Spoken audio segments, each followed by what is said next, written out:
السلام عليكم، عاملين ايه؟ النهارده هعمل لكم الشاورما السوري، وجبت لكم الوصفه دي من الشيف سوري، فجبتها لكم بكل تكاتها وكل الاسرار اللي فيها. تعالوا نشوفها مع بعض، بس الاول ما تنسوش تدوسوا على زر اللايك وتشتركوا في القناه وتفعلوا زر الجرس عشان يوصلكم كل جديد. زي ما شفنا مع بعض ان ضفت الاول صدور فراخ متقطعه قطع طويله معايا، وبعدين ضفت عليها البهارات بتاعتي اللي هي بهارات مشكله وفلفل اسمر وملح، كل ده معلقه صغيره منه. عايزه تزودي في البهارات، عايزه تقللي براحتك، الشاورما بتحب البهارات كتير يعني. بس بقلبها كلها مع بعض مع قطع الصدور اللي انا مقطعاها قطع طوليه زي ما قلت لكم، عشان تدينا شكل الشاورما اللي بنشتريها من الشارع بالظبط. ده بقى المكون الخطير والسري اللي فيها، انا اول مره بصراحه اعرفه. الطحينه، الطحينه فعلا بتعملها زي بتاعه الشارع بالظبط. حطيت معلقتين طحينه وقلبتهم برضو مع المكونات بتاعتي كويس جدا، عشان قطع الدجاج عندي تتشرب كويس جدا من كل مكون انا بحطه. بقلبهم مع بعض، وبعد كده بحط عليهم برضو المكون ده مهم جدا وبيفرق. لا مش المكون ده، الجبنة دي انا حطيتها اختياري، في بيحطوا الكريمة، كريمة لباني، بس انا حطيت معلقة جبنة.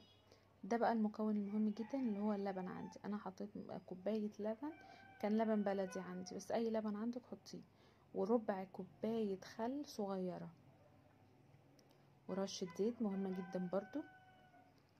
وبقلب كل ده مع بعضه كويس جدا لحد ما يندمج مع بعضه، عشان الفراخ تتشرب من كل مكون حطيناه. الطحينة تخش مع اللبن مع البهارات مع قطعة الجبنة اللي حطيناها، كل ده يندمج مع بعضه كويس جدا. ومهما كانت كمية الصدور اللي هتعمليها، حطي المكونات زي ما حطها بنفس المقادير كويس. انا عشان بحبها كتير فمزودة عندي تشكيلة الحاجات اللي بحطها عليها، بس بتبقى معايا بالشكل ده. وبحطها في التلاجة لحد ما باجي استخدمها. حطيتها 6 ساعات، دلوقتي خرجتها من التلاجة وهستخدمها على النار على طول.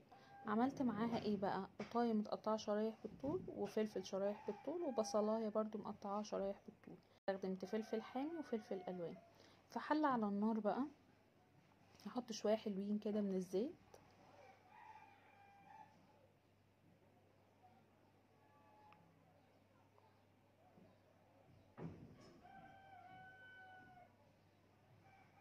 ونزلت عليهم بالبصلايه اللي متقطعه معايا قطع بالطول.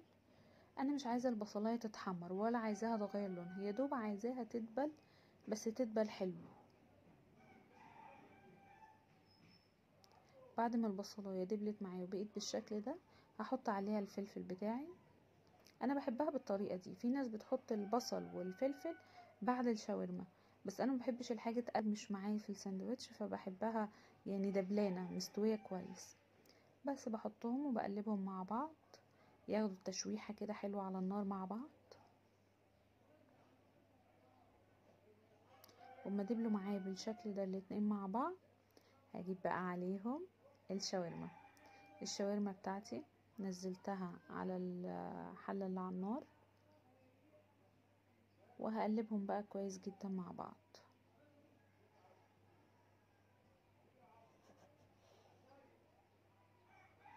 بعد ما قلبتهم وهقلبهم تاني بيبقوا معايا بالشكل ده، بفضل اقلب فيهم شويه، اديهم تشويحه كده مع بعض على النار قبل ما كل حاجه فيهم تنزل ميتها.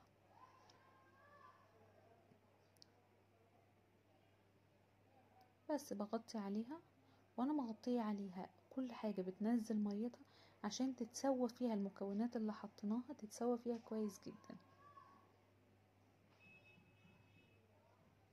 بعد كده هشيل الغطا من عليها، وهفضل اهي نزلت ميتها اللي هتتسوى فيها، بفضل اقلب فيها اقلب فيها مش كتير قوي يعني، وبنزل عليها بالطماطم بتاعتي، بقلب فيها كده شويه حلوين.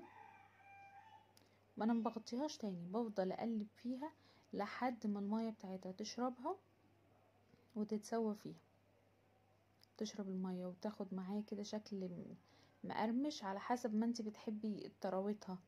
تفضلي تقلبي فيها، وحطيت رشة كمون ورشة ملح، وافضل اقلب فيها لحد ما تشرب المية بتاعتها تماما خالص. وهوريكم شكلها معايا في النهاية بيبقى ايه. تحفة، طعمها حكاية.